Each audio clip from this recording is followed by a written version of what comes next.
This is Civilization 6 for complete beginners.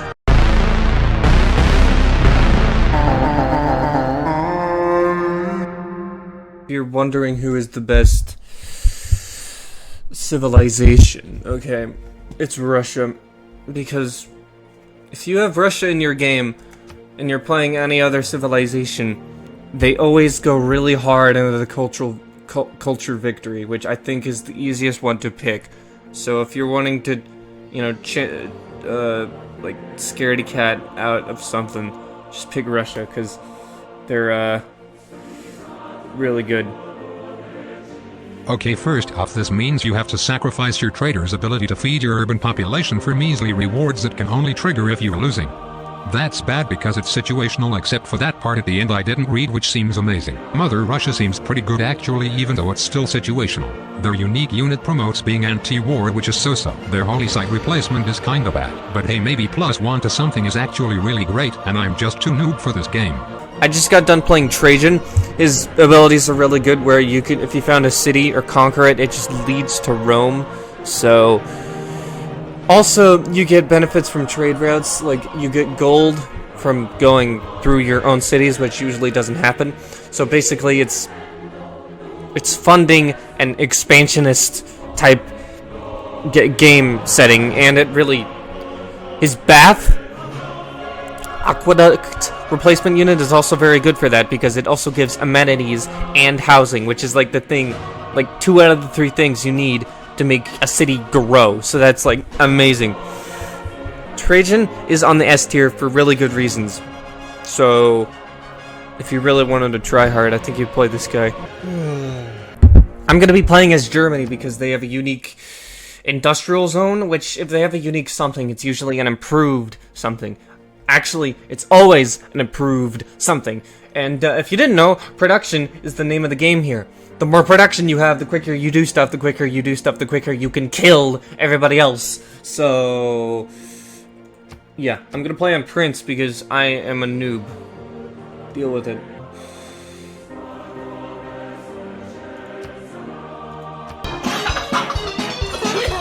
Always click the Barbarian Clan option, because if you don't, they show up in erratic places. So if you want to settle, like, in between your cities, oh, you got a city in between each other, you're going to settle in the middle of there. Well, they'll spawn just, like, a tank there when you're in the ancient era, and they'll take your settler, and then you just wasted time. So, always do that.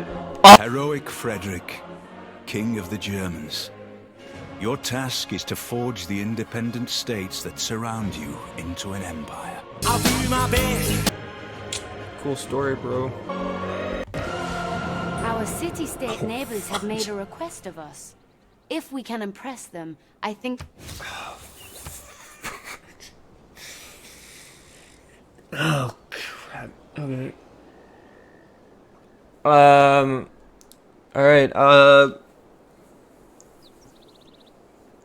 don't do true start. That's the lesson here. Never do true start or suffering. Yeah, well, let's go.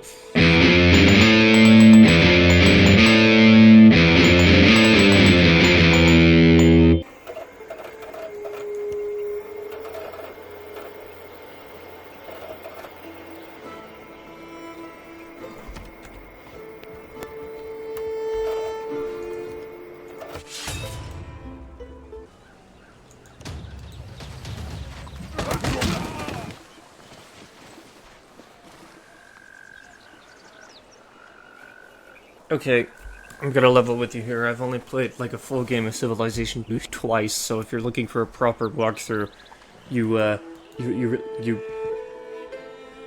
picked the wrong guy. A big part to this game, if you want to do well, if you want to do well in other strategic ways, is always play to your strengths. Look at what the game wants to give you if you do certain things. Do that, and most likely you'll win. What you want to do, early game, and maybe late game too if you're weird, always check the tiles for their defense modifier. It's supposed to be popping up, but it's not because it hates me, but, if you have a defense modifier on the tile and it's there and stuff, on the tile, your units do better, and that's good because defense modifier, it make number go up. I have no idea what I'm doing here. True start is so weird. Don't play true start if you're because it spawns all the people where they're meant to be in real life. It's really hard.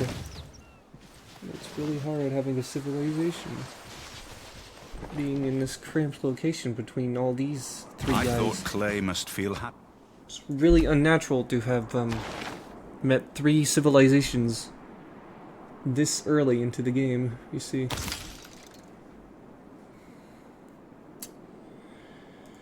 I don't really know what my plan is at all, so...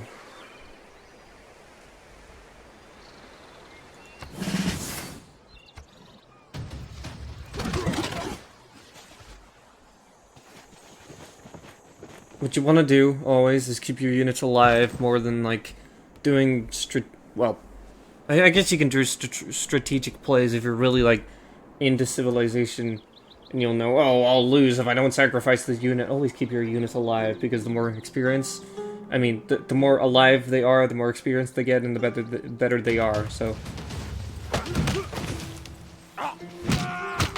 And those level up benefits can get explosive later down the line.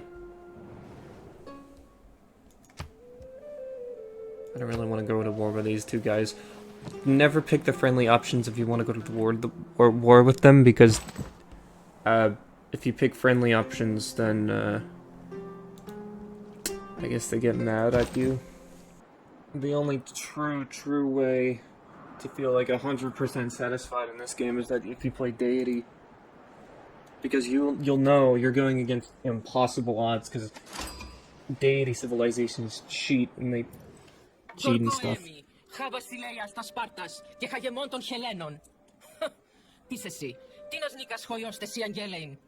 Keep talking, lady.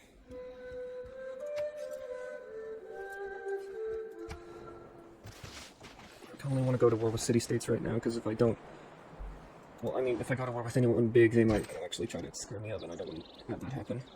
What I used to do on my Trajan run was align my units on farms, and have it if they get too low health, because the cities were attacking them, I just have them pillage the farms to get 50% health back. You know, if I were China right now, I'd just be looking at the wonders, because... If you're China, you get Eureka effects if you build wonders. Except, I don't know how to play to Germany's strengths. They're very open-ended. They're good, but too open-ended, I don't know. keep crying. I think I got too big for my britches here. Wow, look at this idiot! He's trying to capture a city with 1 unit. Oh, wait! Way too ugly. Way too ugly.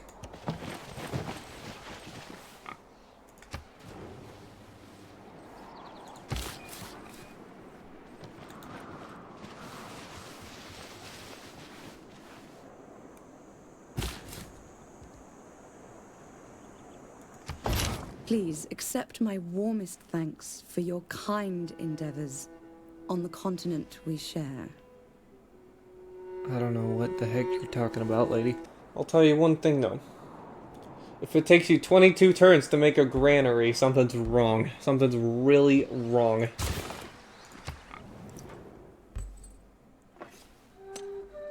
I'm just gonna ignore that. We live on Europe, guys. It's really cramped. You're just gonna have to deal with it. On normal maps, what it's supposed to do is you spawn and you get, like, I don't know, half a continent to yourself, and then one civilization shows up and you're like, oh my gosh, it looks like I found him. And then you know, you interact with them and whatever, and everything just shows up. This is so irregular. I don't even, man. Okay, you want to know what I think of this situation? What I think of what you're saying right now? Okay? Cry harder! You know, it would be really cool if I could buy a slinger. And I can. Huzzah. I don't know why these guys aren't attacking. Don't reinvent the wheel. I suppose it's to keep me playing. And I don't get mad and like, nah, screw this game, and then I quit.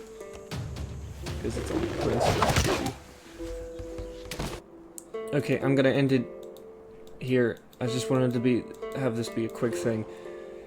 But to new Civilization players, okay, the game works like this, okay? You have cities. Those cities have districts, like a campus or an encampment or whatever. Those go on tiles. Those provide either great person points, culture, food, or production. And the main thing you want to look for is production, because that makes things happen in less turns. And the more things you can do, the more chances you're going to win, and the more stuff you can have. So always look for that.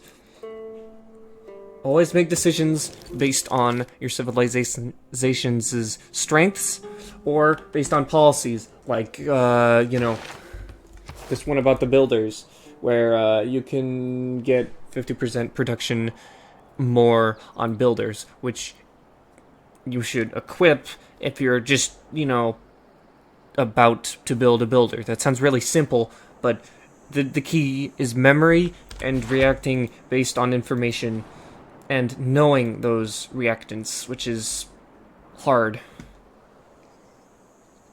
Okay, maybe not if you know what's going on, but